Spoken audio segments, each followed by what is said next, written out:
সুপ্রিয় দর্শক, আসসালামু আলাইকুম। জানিয়ে দিচ্ছি আমাদের হাতে থাকা সর্বশেষ আপডেট। আর বরাবরের মতো সর্বশেষ আপডেট জানাতে আপনাদের পাশে আমি সাইমন সুজন। মুসলিম উম্মাহ, বিশ্ব রাজনীতি, বাংলাদেশের ভবিষ্যৎ ও সামরিক বিষয়ের সকল ভিডিও পাবেন এখানে। বাংলাদেশের সঙ্গে যুদ্ধ চায় আরাকান আর্মি। চীনের সমরাস্ত্র প্রতিরক্ষা প্রযুক্তি পাচ্ছে বাংলাদেশ। সাম্প্রতিক সময়ে মিয়ানমারের সশস্ত্র গোষ্ঠী আরাকান আর্মির পক্ষ থেকে বাংলাদেশকে ঘিরে যে উত্তেজনাকর পরিস্থিতি তৈরি করা হচ্ছে তা দক্ষিণ পূর্ব এশিয়ার ভূ রাজনৈতিক অঙ্গনে গভীর উদ্বেগের জন্ম দিয়েছে। সরাসরি যুদ্ধের হুমকি না দিলেও তাদের বিবৃতির ভাষা এবং সীমান্তে অস্থিরতা সৃষ্টির প্রবণতা একটি সংঘাতময় পরিস্থিতির ইঙ্গিত দেয়।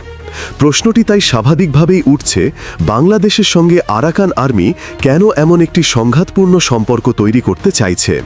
এর উত্তর কোনো সীমান্ত বিরোধ বা বিচ্ছিন্ন ঘটনায় সীমাবদ্ধ নয়, বরং এর পেছনে লুকিয়ে আছে জটিল আঞ্চলিক হিসাব নিকাশ এবং আন্তর্জাতিক শক্তির এক অদৃশ্য দড়ি টানাটানির খেলা। বিষয়টির সূত্রপাত ঘটে মূলত আরাকান আর্মির একটি গুরুতর অভিযোগকে কেন্দ্র করে। গেল 11 অক্টোবর মিয়ানমারের রাখাইন রাজ্যের মংডু টাউনশিপে একটি সন্ত্রাসী হামলার ঘটনা ঘটে, যা টেকনাফ সীমান্তের খুব কাছেই অবস্থিত। এই হামলার পর আরাকান আর্মি সরাসরি অভিযোগের আঙুল তোলে বাংলাদেশের দিকে। তাদের প্রকাশিত বিভিন্ন বিবৃতিতে দাবি করা হয়, হামলাকারী রোহিঙ্গা সন্ত্রাসী গোষ্ঠী আরসা ও আরএসওকে অস্ত্র, গোলাবারুদ, এমনকি ড্রোন ও রাডারের তথ্য দিয়ে সহায়তা করা হচ্ছে। বর্ডারল্যান্ডসের মতো আন্তর্জাতিক সংবাদ মাধ্যমের প্রতিবেদনেও এই বিষয়টি উঠে এসেছে, যেখানে আরাকান আর্মির বরাত দিয়ে বলা হয়েছে, বাংলাদেশের সীমান্তরক্ষী বাহিনী এবং সামরিক বাহিনীর কিছু দুর্নীতিগ্রস্ত সদস্য এই অস্ত্র পাচারে জড়িত। আরাকান আর্মির ভাষ্যমতে বাংলাদেশ থেকে এই ধরনের সহায়তা সন্ত্রাসী গোষ্ঠীগুলোকে শক্তিশালী করছে, যা রাখাইনে তাদের নিয়ন্ত্রণের পথে প্রধান অন্তরায়। 27 সেপ্টেম্বরের এক বিবৃতিতে তারা পরিষ্কারভাবে উল্লেখ করে, বাংলাদেশ যদি এই উগ্রপন্থী গোষ্ঠীগুলোর সহায়তাকারীদের বিরুদ্ধে দ্রুত ব্যবস্থা না নেয়, তবে তা কেবল সীমান্তেই অশান্তি সৃষ্টি করবে না, বরং বাংলাদেশের অভ্যন্তরীণ নিরাপত্তা এবং স্থিতিশীলতাকেও মারাত্মকভাবে ক্ষতিগ্রস্ত করতে পারে। এই সতর্কবার্তা কেবল একটি বিচ্ছিন্ন হুমকি নয়, বরং এটি তাদের দীর্ঘমেয়াদী পরিকল্পনার একটি অংশ, যার মাধ্যমে তারা বাংলাদেশকে একটি শক্তিশালী বার্তা দিতে চাইছে। কিন্তু পর্দার আড়ালের ঘটনা আরও অনেক বেশি গভীর।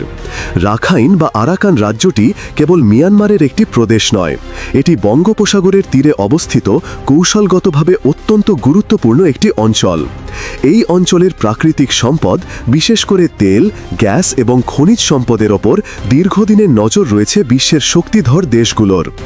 এখানেই চীন তার মহত্ত্বাকাঙ্ক্ষী বেল্ট অ্যান্ড রোড ইনিশিয়েটিভের অংশ হিসাবে গভীর সমুদ্র বন্দর এবং অর্থনৈতিক করিডোর নির্মাণ করছে, যা তাদের ইউনান প্রদেশকে সরাসরি বঙ্গোপসাগরের সঙ্গে যুক্ত করবে।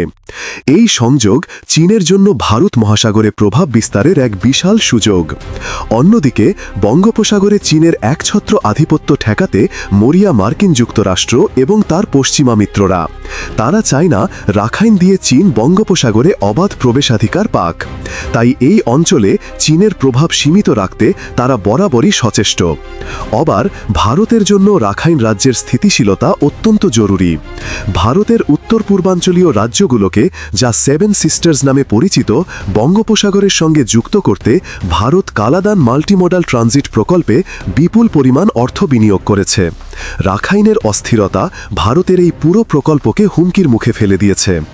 একই সাথে ভারত তার চির প্রতিদ্বন্দ্বী চীনের প্রভাব কমাতেও এই অঞ্চলে নিজেদের উপস্থিতি বজায় রাখতে চায়। এই ত্রিমুখী আন্তর্জাতিক টানাপোড়েনের মাঝে বাংলাদেশ যেন এক বলির পাঠা হয়ে উঠেছে। ভূ রাজনৈতিক পর্যটকদের মতে আরাকান আর্মি এখন কেবল একটি বিচ্ছিন্নতাবাদী গোষ্ঠী নয়, বরং এই বৃহৎ শক্তিগুলোর খেলার মাঠে একটি গুরুত্বপূর্ণ প্রক্সি প্লেয়ারে পরিণত হয়েছে।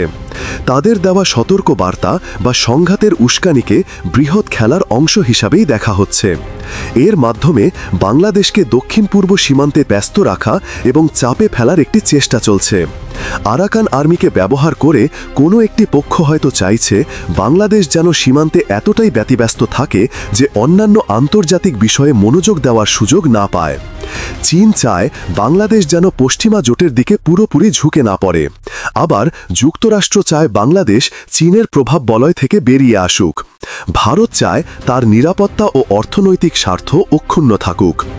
এই পরিস্থিতিতে আরাকানের মতো একটি সশস্ত্র গোষ্ঠীর পক্ষে বাংলাদেশকে চাপ দেওয়া অনেক সহজ, কারণ তারা কোনো রাষ্ট্র নয়, তাই তাদের কর্মকাণ্ডের জন্য আন্তর্জাতিক নিয়মনীতির তোয়াক্কা করতে হয় না। সুতরাং আরাকান আর্মি সরাসরি বাংলাদেশের সঙ্গে যুদ্ধ না চাইলেও যুদ্ধের মতো পরিস্থিতি তৈরি করে একাধিক উদ্দেশ্য হাসিল করতে চাইছে। প্রথমত, বাংলাদেশকে চাপ দিয়ে রোহিঙ্গা সন্ত্রাসী গোষ্ঠীগুলোর রসদ সরবরাহ পুরোপুরি বন্ধ করতে বাধ্য করা, যাতে তারা রাখাইনে নিজেদের একছত্র নিয়ন্ত্রণ প্রতিষ্ঠা করতে পারে। দ্বিতীয়ত, আন্তর্জাতিক শক্তিগুলোর দৃষ্টি আকর্ষণ করা এবং নিজেদের গুরুত্ব বোঝানো। এবং তৃতীয়ত, ভূ রাজনৈতিক খেলার অংশ হিসাবে কোনো পক্ষের হয়ে বাংলাদেশকে একটি নির্দিষ্ট বার্তা দেওয়া। এই জটিল সমীকরণে বাংলাদেশ এক কঠিন পরীক্ষার সম্মুখীন, যেখানে যে কোনো ভুল পদক্ষেপ দেশের নিরাপত্তা ও সার্বভৌমত্বের জন্য মারাত্মক হুমকি হয়ে দাঁড়াতে পারে। চীনের অত্যাধুনিক ভয়ঙ্কর আকাশ প্রতিরক্ষা প্রযুক্তি কি পাচ্ছে বাংলাদেশ? দেশের সার্বভৌমত্বকে আরও সুসংগত করতে বিমান বাহিনীর সক্ষমতা বৃদ্ধিতে একের পর এক অত্যাধুনিক সরঞ্জাম যুক্ত হওয়ার প্রক্রিয়ার মধ্যেই এবার আসছে এমন এক প্রযুক্তি যা গোটা প্রতিরক্ষা কৌশলের গতিপথই বদলে দিতে পারে। সম্প্রতি নির্ভরযোগ্য নিউজ পোর্টাল বিডি মিলিটারি এর এক প্রতিবেদনে এই সম্ভাবনার কথা উঠে এসেছে, যা নিয়ে প্রতিরক্ষা মহলে ব্যাপক আলোচনা শুরু হয়েছে। এই সংযোজন বাস্তবায়িত হলে বাংলাদেশের আকাশসীমা কার্যত অভেদ্য এক দুর্গে পরিণত হবে বলে মনে করা হচ্ছে। বিষয়টি পরিষ্কারভাবে বুঝতে হলে প্রথমে তাকাতে হবে বাংলাদেশ বিমান বাহিনীর সাম্প্রতিক আধুনিকায়নের দিকে। নিজেদের বহরকে শক্তিশালী করতে বাহিনীটি 46টি অত্যাধুনিক যুদ্ধ বিমান এবং 6টি অ্যাটাক হেলিকপ্টার সংগ্রহের বিশাল কর্মযজ্ঞ হাতে নিয়েছে। এই পরিকল্পনায় প্রাচ্যের দেশ চীনের প্রযুক্তি এবং পাশ্চাত্যের দেশ ইতালির প্রযুক্তির এক দারুণ সমন্বয় ঘটানো হচ্ছে। কিন্তু আধুনিক আকাশ যুদ্ধে শুধুমাত্র দ্রুতগতির যুদ্ধ বিমান কিংবা বিধ্বংসী হেলিকপ্টারই শেষ কথা নয়। শত্রু কখন, কোথা থেকে এবং কিভাবে আঘাত হানতে পারে সেই তথ্য আগে থেকে পাওয়াটাই জয়ের মূল চাবিকাঠি। আর এই কাজটি করে থাকে আকাশের চোখ হিসাবে পরিচিত বিশেষ এক ধরনের বিমান। এই বিশেষায়িত প্রযুক্তিটি পরিচিত অ্যাওয়াক্স নামে, যার পূর্ণরূপ হল airborne early warning and control system. সহজ ভাষায় বলতে গেলে এটি একটি উড়ন্ত রাডার স্টেশন এবং কমান্ড সেন্টার। সাধারণ বিমানের কাঠামোতে অত্যন্ত শক্তিশালী এবং দূরপাল্লার রাডার স্থাপন করে এই সিস্টেম তৈরি করা হয়। এর মূল কাজ হল শত শত কিলোমিটার দূর থেকে শত্রুপক্ষের বিমান, ড্রোন কিংবা মিসাইলের অবস্থান শনাক্ত করা এবং একই সাথে নিজেদের যুদ্ধ বিমানগুলোকে সুনির্দিষ্ট নির্দেশনা দিয়ে লক্ষ্যবস্তুতে পরিচালনা করা। আধুনিক আকাশযুদ্ধের এক অপরিহার্য অংশ হয়ে উঠেছে এই অ্যাওয়াক্স, যা ছাড়া একটি দেশের বিমান বাহিনী অনেকটা চোখ মাথা যোদ্ধার মতোই। এই অভাব পূরণের লক্ষ্যেই অন্তর্বর্তীকালীন সরকার এখন সক্রিয়ভাবে কাজ করছে। প্রাপ্ত তথ্য অনুযায়ী বাংলাদেশ বিমান বাহিনীর জন্য বর্তমানে দুটি সম্ভাব্য সিস্টেমকে ঘিরে চলছে মূল আলোচনা। এর একটি হল চীনের তৈরি শক্তিশালী KJ-500 অ্যাওয়াক্স। তৃতীয় প্রজন্মের এই এয়ারবর্ন আর্লি ওয়ার্নিং সিস্টেমটি বর্তমানে চীনের নিজস্ব বিমান বাহিনী অর্থাৎ পিপলস লিবারেশন আর্মি এয়ারফোর্স ব্যবহার করছে। এর সবচেয়ে বড় বৈশিষ্ট্য হল 360 ডিগ্রি রাডার কাভারেজ, যা চারপাশের আকাশসীমায় কোনো ব্লাইন্ড স্পট বা ফাঁক রাখে না।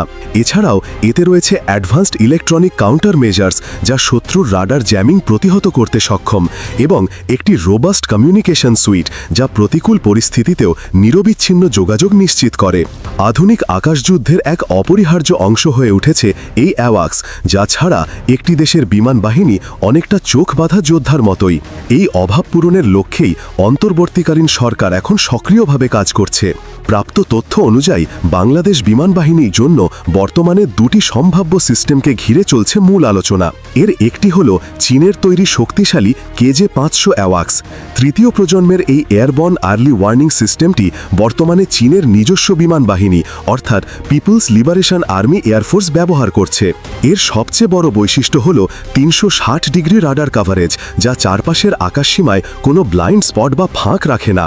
এছাড়াও এতে রয়েছে অ্যাডভান্সড ইলেকট্রনিক কাউন্টার মেজার্স, যা শত্রুর রাডার জ্যামিং প্রতিহত করতে সক্ষম, এবং একটি রোবাস্ট কমিউনিকেশন সুইট, যা প্রতিকূল পরিস্থিতিতেও নিরবিচ্ছিন্ন যোগাযোগ নিশ্চিত করে। অপরদিকে দ্বিতীয় বিকল্প হিসাবে সুইডেনের তৈরি সাব এরিয়াই সিস্টেমটির নামও জোরালোভাবে সামনে আসছে। এই সিস্টেমটি এরই মধ্যে দক্ষিণ এশিয়ার এক সাম্প্রতিক সংঘাতে নিজের কার্যকারিতা সফলভাবে প্রমাণ করেছে। গত এপ্রিলে ভারতের সঙ্গে পাকিস্তানের 4 দিনব্যাপী আকাশ সংঘাতে পাকিস্তান বিমান বাহিনী এই সাব এরিয়াই সিস্টেম ব্যবহার করে অভাবনীয় সাফল্য পায়। নির্ভরযোগ্য সূত্র মতে পাকিস্তান তাদের সীমান্তে এই অ্যাওয়াক্স মোতায়েন করার মাধ্যমে ভারতীয় সামরিক বাহিনীর প্রতিটি পদক্ষেপ নিখুঁতভাবে ট্র্যাক করতে সক্ষম হয়েছিল। ভারতের কোনো যুদ্ধবিমান বা মিসাইল সীমান্ত অতিক্রম করার চেষ্টা করলেই ইসলামাবাদ আগাম সংকেত পেয়ে যাচ্ছিল, যা তাদের দ্রুত প্রতিরোধক ব্যবস্থা নিতে সাহায্য করে। এর ফলেই তুলনামূলকভাবে শক্তিশালী প্রতিপক্ষের বিরুদ্ধেও পাকিস্তান কার্যকর প্রতিরোধ গড়ে তুলতে পেরেছিল। এখন বাংলাদেশের সামনে সিদ্ধান্ত নেওয়ার পালা। একদিকে রয়েছে চীনের পরীক্ষিত ও অত্যাধুনিক KJ-500, যা একটি পরাশক্তির ব্যবহৃত প্রযুক্তি। অন্যদিকে রয়েছে সুইডেনের সাব এরিয়াই, যা আঞ্চলিক প্রেক্ষাপটে নিজের কার্যকারিতা দিয়ে বিশ্বাসযোগ্যতা অর্জন করেছে। দেশের ভূরাজনৈতিক অবস্থান এবং প্রতিরক্ষা কৌশলের সাথে সামঞ্জস্য রেখে ডক্টর ইউনূসের নেতৃত্বাধীন প্রশাসন কোন দেশের প্রযুক্তির ওপর আস্থা রাখবে সেটি এখন দেখার বিষয়। তবে যে সিদ্ধান্তই নেওয়া হোক না কেন, একটি বিষয় স্পষ্ট: এই প্রযুক্তি বাংলাদেশ বিমান বাহিনীকে এক নতুন উচ্চতায় নিয়ে যাবে। এটি কেবল দেশের আকাশ প্রতিরক্ষায় শক্তিশালী করবে না, বরং আঞ্চলিক শান্তি ও স্থিতিশীলতা রক্ষায় বাংলাদেশের সক্ষমতার জানান দেবে। এই একটি সংযোজনই হতে পারে আগামীর বাংলাদেশের জন্য প্রকৃত গেম চেঞ্জার। দর্শক, আপনার মূল্যবান মতামত জানিয়ে দিন আমাদের কমেন্ট বক্সে। সেই সাথে আমাদের চ্যানেল সাবস্ক্রাইব করতে মোটেও ভুলবেন না, যাতে এমন সব গুরুত্বপূর্ণ বিশ্লেষণ আপনার কাছে পৌঁছাতে পারে। Thanks for watching my video. আল্লাহ হাফেজ।